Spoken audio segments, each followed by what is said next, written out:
स्वातंत्र्य दिनानिमित्त तिरंगी झेंडे आणि देशभक्तीपर विविध वस्तू बाजारात विक्रीस। अवघ्या काही तासांवर स्वातंत्र्य दिन येऊन ठेपला आहे। त्यानिमित्ताने अलिबाग शहरासहित रायगड जिल्ह्यातील विविध बाजारपेठेत तिरंगी ध्वज आणि सजावटीचे साहित्य मोठ्या प्रमाणात विक्रीस ठेवले आहे।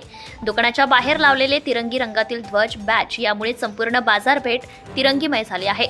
स्वातंत्र्य दिनानिमित्त तिरंगी झेंडे आणि देशभक्तीपर विविध वस्तू बाजारात विक्रीस आल्या असून शहरातील ठिकठिकाणी या वस्तूंची दुकाने लागल्याचं दिसून येत आहे। अवघ्या काही तासांवर आलेल्या 15 ऑगस्ट अर्थात स्वातंत्र्य दिनानिमित्त चिमुकल्यांसह नागरिकांमध्ये उत्साह दिसून येत आहे।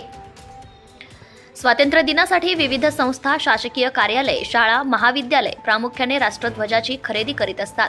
त्यासाठी बाजारपेठेमध्ये गर्दी होत आहे।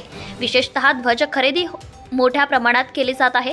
यंदाच्या बाजारपेठेतील प्रमुख आकर्षण म्हणजे पोशाखावर लावले जाणारे बॅच, छोटे झेंडे, लहान आकारातील कागदी, कापडी व मेटलचे झेंडे उपलब्ध झाले आहेत।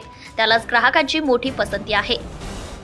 भारतीय स्वातंत्र्य दिनानिमित्त तिरंगे झेंडे अलिबाग शहरात विक्रीस आणले असून सदर मालाची खरेदी ही मुंबई येथून एकत्र खरेदी केली जाते। माझ्यासारखे अलिबाग शहरात विविध ठिकाणी 15 जण रस्त्यावर फिरून झेंडे, बॅच यांची विक्री करीत आहेत। या 8 दिवसात 15-20 हजारांचा व्यवसाय होतो। मोहन, झेंडे विक्रेता, अलिबाग। महाराष्ट्र न्यूज लाईव्ह साठी अलिबाग प्रतिनिधी Amol Kumar Jain. Subscribe now and press the bell icon. Never miss an update.